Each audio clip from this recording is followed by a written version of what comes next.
Good morning. Classic Indian हम लोग पढ़ रहे थे मैथिली शरण गुप्त जी की कविता केकई का अनुताप। तो इस कविता में केकई के पश्चाताप की अग्नि जो है वो दिखाई गई है कि केकई किस प्रकार से पश्चाताप की अग्नि में जल रही हैं और ऐसी अग्नि में जल करके उनके मन की जो कालिमा है वो पूर्ण रूप से जल गई है। उसका चरित्र निर्मल और उदात्त हो उठा है। यहाँ पर कवि कहते हैं कि केकई जो है वो पश्चाताप करते हुए अनुताप करते हुए कहती है, बस मैंने इसका बाह्य मात्र ही देखा, दृढ़ हृदय न देखा, मृदुल गात्र ही देखा, परमार्थ न देखा, पूर्ण स्वार्थ ही साधा, इस कारण ही तो है आज यह बाधा कि मैंने अपने पुत्र भरत का जो है वो बाह्य मात्र ही देखा, केवल बाहरी कोमल शरीर को ही अपने देखा था। मैं उसकी माँ होकर के भी मैं उसके दृढ़ हृदय को नहीं देख पाई थी, मृदुल गात्र ही देखा, मैं केवल उसके कोमल शरीर को ही देखा था, उसके दृढ़ हृदय को नहीं देख पाई। और अर्थात भरत का चरित्र कितना उज्जवल और महान है, वो अपने सिद्धांतों का कितना पक्का है, यह मैं पूरी तरह से नहीं जान पाई थी। मैंने भरत को राज्य दिलाकर केवल अपने ही स्वार्थ को पूरा किया है, परमार्थ न देखा, पूर्ण स्वार्थ ही साधा, कि मैं केवल अपना स्वार्थ देख रही थी।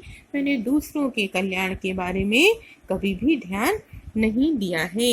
इस कारण ही तो है आज यह बाधा कि ये जो मेरी अपना स्वार्थ मैं देख रही थी, जो मेरी ऐसी प्रवृत्ति थी, स्वार्थ की प्रवृत्ति थी, इसी कारण से आए आज यह विघ्न उपस्थित हो रहा था।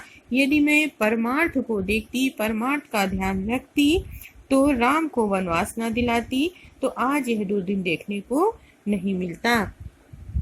युग युग तक चलती रही कठोर कहानी, तो अब यह जो है ऐसी बात, अब तो युगों युगों तक ये कठोर कहानी सुनी जाती रहेगी कि रघुकुल में भी एक अभागिन रानी केकई हुई थी। रघुकुल में भी थी एक अभागिन रानी, रघुकुल में भी एक ऐसी रानी हुई थी। निज जन्म जन्म में सुने जीव यह मेरा, धिक्कार उसे था महास्वार्थ ने घेरा।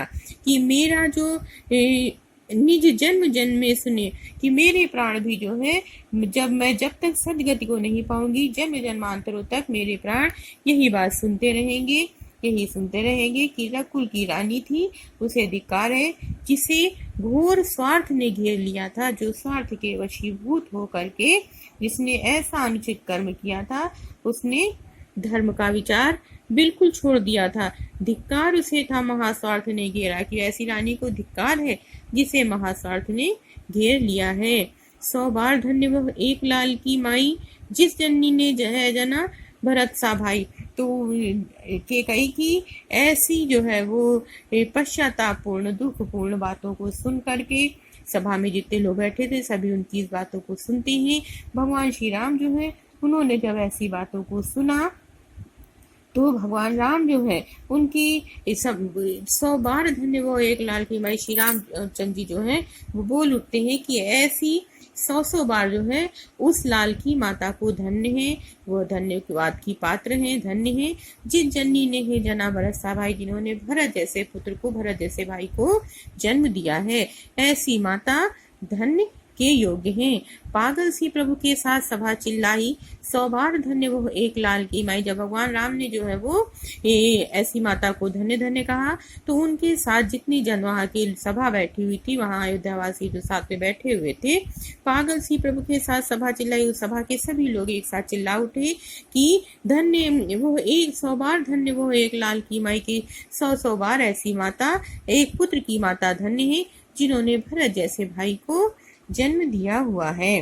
क्योंकि भरत जो थे वो धर्म के प्रतीक थे, और ऐसी माता जो है, ऐसे पुत्र को जन्म देने वाली माता को धर्म ग्रंथ के अनुसार यदि किसी कुल में एक भी भगवत भक्त उत्पन्न हो जाता है तो वो कुल पवित्र हो जाता है और उसकी माता कृतार्थ हो जाती है, धन्य हो जाती है और समस्त पृथ्वी पुण्यवती हो जाती है। तो कुलम पवित्रम जननी कृतार्था वसुंधरा पुण्यवती चातैव। तो इस तरह से यहाँ पर भी भरत जैसे राम भक्त पुत्र को जन्म देने के पश्चात केकई के सारे दोष दूर हो गए हैं और वह धन्य हो गई है। है ना। तो हाँ लाल उसे भी आज गमाया मैंने, विकराल कुयश ही यहाँ कमाया मैंने। ठीक है बच्चों, अब ये थोड़ा लंबा होने लगता है इसलिए इतने पे रोकना पड़ रहा है। Thank you. इसके बाद अगले पे उसमें वीडियो में पढ़ाएंगे।